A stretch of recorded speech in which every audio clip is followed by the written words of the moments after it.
दोस्तों भगवान किसी को इतना बुरा दिन ना दिखाए, क्योंकि सुशील कुमार का आज जन्मदिन है और वो है जेल की सलाखों के पीछे। जी हां दोस्तों, सुशील कुमार 38 साल के पहलवान किस प्रकार से सागर हत्याकांड में बुरी तरीके से फंस चुके हैं। लेकिन आप सभी को जानकारी दे दे किस प्रकार से ओलंपिक पदक से लेके कॉमनवेल्थ गेम्स में भारत देश का नाम गर्व से ऊंचा करने वाले सुशील कुमार जेल की सलाखों के पीछे अपना जन्मदिन सेलिब्रेट कर रहे हैं, या यूं कहें बस बिता ही रहे दिन। क्योंकि 26 मई 1983 को जन्मे सुशील कुमार किस प्रकार से भारत देश का नाम गर्व से ऊंचा किया था, लेकिन जो कांड इन्होंने 4 मई की रात को किया, इसकी वजह से इनको भागा भागा फिरना पड़ा। हमने देखा किस प्रकार से सुशील कुमार ने अखाड़ों में कई बार पटखनी देते हुए अपने दुश्मनों को पछाड़ा है और उसी के साथ इन्होंने काफी सम्मान अधिकार प्राप्त किया। लेकिन जिस प्रकार से इन्होंने 4 मई की रात को अपने ही साथी, अपने ही शिष्य सागर के खिलाफ मोर्चा खोला, वो उनको काफी महंगा पड़ गया। इसी के साथ महंगा तो इनको यह भी पड़ गया कि उन्होंने वहां पर मौजूद इनके साथी प्रिंस से वीडियो बनवाया, और भी ज्यादा महंगा इनको यह पड़ गया कि उस कांड के बाद से ये 18 दिनों तक फरार रहे। उसके बाद दोस्तों सबसे ज्यादा दिक्कतें अब इनको सामने फेस करनी पड़ेगी कि ये पुलिस जांच में भी सहयोग नहीं कर रहे और जो कुछ बयान आ रहा है उसमें काफी कुछ क्रॉस चेक किया जा रहा है। लेकिन 26 मई 1983 को जन्मे सुशील कुमार और अब चला दोस्तों 26 मई 2021। ये इन 38 सालों में कभी सुशील कुमार ने शायद सपने में भी ये कल्पना नहीं की होगी कि उनको एक ऐसा दिन देखना पड़ेगा कि अपने परिवार वालों से दूर इनको अपना 38वां जन्मदिन सेलिब्रेट करना पड़ेगा। ये दोस्तों सचमुच बहुत भयावह सपना है कह सकते हैं। सुशील कुमार के लिए तो ये एक इतना खतरनाक सपना है जिसको वो कभी दोबारा जिंदगी में देखना ना चाहें। लेकिन जो कांड उन्होंने किया है, लग रहा है कि आने वाले कुछ और जन्मदिन भी इनको अपनी जेल के सलाखों के पीछे ही सेलिब्रेट करना पड़ेगा। अब इसको सेलिब्रेशन कहें या दोस्तों क्या ही कहें, गम में पूरा परिवार डूबा हुआ है। क्योंकि एक तरफ सागर को अपने यानी कि उसके परिवार वालों ने सिर्फ 23 साल की उम्र में खो दिया। 38 साल के मशहूर पहलवान सुशील कुमार, जो भारत देश के लिए कई सारे ऐसे मशहूर पहलवान तैयार कर रहे थे, फ्यूचर तैयार कर रहे थे कॉमनवेल्थ गेम्स, ओलंपिक पदक जिताने के लिए, लेकिन अब वो जेल की सलाखों के पीछे हैं, जिसकी वजह से पुलिस रिमांड में उनसे लगातार पूछताछ की जा रही है। लेकिन सुशील कुमार अगर जेल के बाहर होते और उनके ऊपर ये आपराधिक मामले नहीं दर्ज होते तो ये तो तय माना जा रहा है दोस्तों कि उनका ये जन्मदिन एक पर्व के रूप में मनाया जाता, क्योंकि मशहूर पहलवान है और एकमात्र ऐसे खिलाड़ी जिन्होंने 2 बार ओलंपिक पदक जिताए हों। जी हां दोस्तों, यही एकमात्र ऐसे खिलाड़ी बने जिन्होंने 2 बार ओलंपिक पदक जिताए। आपको बताएं इनके बारे में डिटेल कि कौन कौन से पदक इन्होंने जिताए। तो ओलंपिक पदक इनके नाम पे 2 है, एक ब्रॉन्ज एक सिल्वर। ब्रॉन्ज जिताया था बीजिंग 2008 का और सिल्वर है लंदन 2012 का। वर्ल्ड चैंपियनशिप दोस्तों शायद ही कोई जीता, लेकिन सुशील कुमार ने कारनामा करके दिखाया। इन्होंने गोल्ड जीता था मॉस्को साल 2010 में। कॉमनवेल्थ गेम्स में भी इन्होंने झंडे गाड़े। गोल्ड मेडल जीता था दिल्ली 2010 से, गोल्ड मेडल ही जीता था इन्होंने ग्लासगो 2014 से, और गोल्ड मेडल और गोल्ड कोस्ट 2018 से। एशियन गेम्स में भी इन्होंने झंडे गाड़े अपनी पहलवानी के दम पर। ब्रॉन्ज मेडल दोहा 2006 में जीता।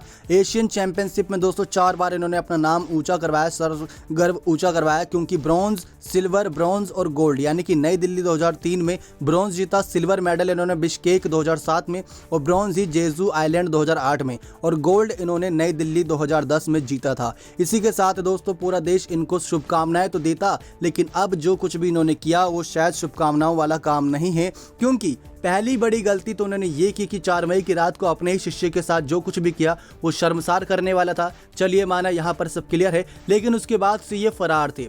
पुलिस इनको बहुत ज़्यादा ढूंढने मेहनत मशक्कत करनी पड़ी, क्योंकि दोस्तों आप भी समझ सकते हैं कि इस कोरोना काल में पुलिस को किन किन चप्पों पर, किन किन ठिकानों पर छापेमारी करनी पड़ी, किस किस के घर इनको जाना पड़ा पुलिस को, जहां पर कोविड-19 के खतरे को उठाते हुए पुलिस ने फिर भी छापेमारी की। लेकिन उस सब के बावजूद भी लगातार यानी 15 से प्लस ज़्यादा ठिकाने इन्होंने बदले थे। 5 शहरों में अलग अलग ठिकानों पर सुशील कुमार छुपता नजर आया था, जिसकी वजह से पुलिस की मुसीबतें दिन दोगुनी रात चौगुनी बढ़ती चली गई। लेकिन ये बात तो क्लियर थी कि सुशील कुमार अगर भाग रहे हैं तो उसके पीछे की वजह कुछ और होगी। और जब ये पुलिस की गिरफ्त में आए 23 मई की सुबह तो पता चला कि जिस लड़की की स्कूटी लेकर भागे थे वो इनकी ही शिष्य है, और इन्हीं के साथ अजय भी मौजूद था, जिन पर 50,000 का इनाम और सुशील कुमार पर 1 लाख का इनाम रखा गया था। लेकिन जब ये गिरफ्त में आए तो ये बात तो साफ हो गई कि अब ये बहुत कुछ सच उगलने वाले हैं, क्योंकि ऐसा कुछ तो हुआ था 4 मई की रात को जो सिर्फ किराए के घर को लेकर नहीं बल्कि कुछ गैंग से जुड़ा था।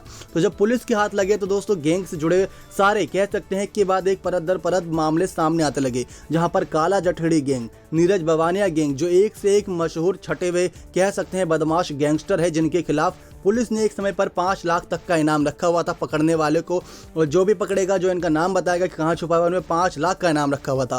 सुशील कुमार पर तो फिर भी 1 लाख का रखा था, लेकिन उनमें 5 लाख का खबरों के मुताबिक इनाम रखा गया था। उन्हीं के गैंग के मेंबर ये बने हुए थे दोस्तों। पहले ये काला जठेड़ी गैंग के साथ थे, जहां पर कुछ रंगदारी या फिर यूं कहे प्रॉपर्टी डीलिंग के मामले में साथ काम करते थे।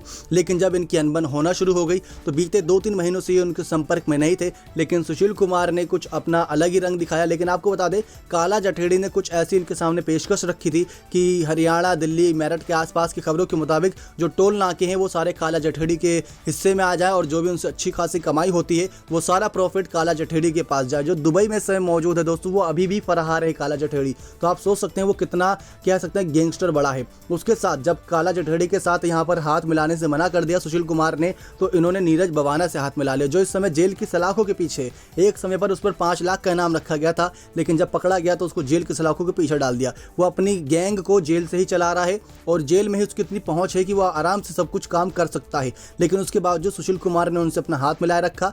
और जिस रात को सागर के साथ वो कांड हुआ, वहां पर से जो कार बरामद हुई, उसमें जो एक शख्स बरामद हुआ, उसके जो कार थी वो नीरज बवाना गैंग से ही ताल्लुकात रखती थी। खबरों के मुताबिक चोरी की कार बताई गई दोस्तों, लेकिन वो नीरज बवाना गैंग से ही ताल्लुकात बताई गई उसको। तो ये तो साफ होता जा रहा है कि पहलवानी की दुनिया जो दिखती सुंदर थी, लेकिन अंदर ही अंदर क्या कुछ चल रहा था वो आप सोच ही सकते हैं। और एक के बाद एक और खुलासे हुए। इसमें ये बड़ा खुलासा हुआ कि सबसे बड़ा खुलासा दोस्तों यही था कि जो पहलवान ओलंपिक, एशियन चैंपियनशिप और कह सकते हैं कि जिन खेलों में अच्छा नहीं कर पाते लेकिन पहलवान तो बन जाते हैं, उनको इसके अलावा कुछ और गुण आता भी नहीं है, तो वो क्या करते थे, बड़े बड़े बिजनेसमैन के लिए वसूली का काम करते हैं। ये भी खुलासा अब हुआ है, यानी कि वो बड़े बड़े पहलवान अपनी ताकत का इस्तेमाल गरीब लोगों पर इस्तेमाल करते थे, जो लोग पैसा उधार पे लेते थे, ब्याज पे लेते थे, जिनके साथ धोखाधड़ी होती थी, जिनके साथ कह सकते हैं कि बहुत बड़ा स्कैम होता था। उनको नहीं पता चलता था कि उनके साथ क्या हो रहा है, लेकिन ये पहलवान उनसे पैसे वसूलवाते थे ज़बरदस्ती। तो ये रंगदारी, ये सारा वसूली का काम पहलवान करते हैं। ये सारी खबरें सामने आ रही हैं। इसी के साथ साथ सुशील कुमार से जुड़ी ये भी बड़ी खबर सामने आई कि किस प्रकार से सागर को उन्होंने सिर्फ इसलिए मारा था ताकि अपना आतंक मचा सके। छत्रसाल स्टेडियम के आसपास गैंग वालों को ये जता सकें कि सुशील कुमार से पंगा लेना कितना भारी पड़ सकता है। लेकिन सुशील कुमार ये बात भूल चुके थे अपने उस तेवर में कि वहां पर सोनू महाल भी मौजूद है, जो काला जठाड़िया का रिश्तेदार बताया जा रहा है। अब उसके ऊपर हाथ उठा के सुशील ने एक बहुत बड़ी गलती कर दी, जिसकी वजह से उनको ज्यादा ही छुपना पड़ा। उनको अब भी डर सता रहा है कहीं जेल के पीछे उनके साथ कोई बड़ा कांड ना हो जाए, उनकी जान न ले ले कोई काला जठेड़ी का आदमी। तो ये सारी दोस्तों वारदात सामने आई, लेकिन 4 मई की रात ने इनकी पूरी जिंदगी बदल दी। अब 26 मई 1983 को जन्मे सुशील कुमार किस प्रकार से इस 26 तारीख को बुरी तरीके से बिलख बिलख के रो रहे होंगे, ये बात तो तय है, क्योंकि पूरा परिवार ने क्या कुछ सोच रखा होगा कि जब सुशील कुमार का जन्मदिन होगा तो ऐसे सेलिब्रेट किया जाएगा, वैसे सेलिब्रेट किया जाएगा। लेकिन सारा का सारा सेलिब्रेशन धरा का धरा रह गया। लेकिन अब बस उनके कुछ साथी हैं जो उनको बहुत सम्मान मानते हैं, जिनका अब भी ये मानना है कि सुशील कुमार ने कुछ नहीं किया होगा उस रात को, वो इनको सोशल मीडिया पर जन्मदिन की बधाइयाँ दे रहे हैं। लेकिन क्या आपके हिसाब से दोस्तों जो जानकारी दी, जो जानकारी सामने आ रही है, जो जानकारी और खुलासे होंगे, उसके मुताबिक क्या सुशील कुमार ने कोई कांड किया था या सुशील कुमार अपनी जगह सही है और उनको कोई सजा नहीं होनी चाहिए? तो कमेंट सेक्शन खुला है, कमेंट करके बताइएगा दोस्तों।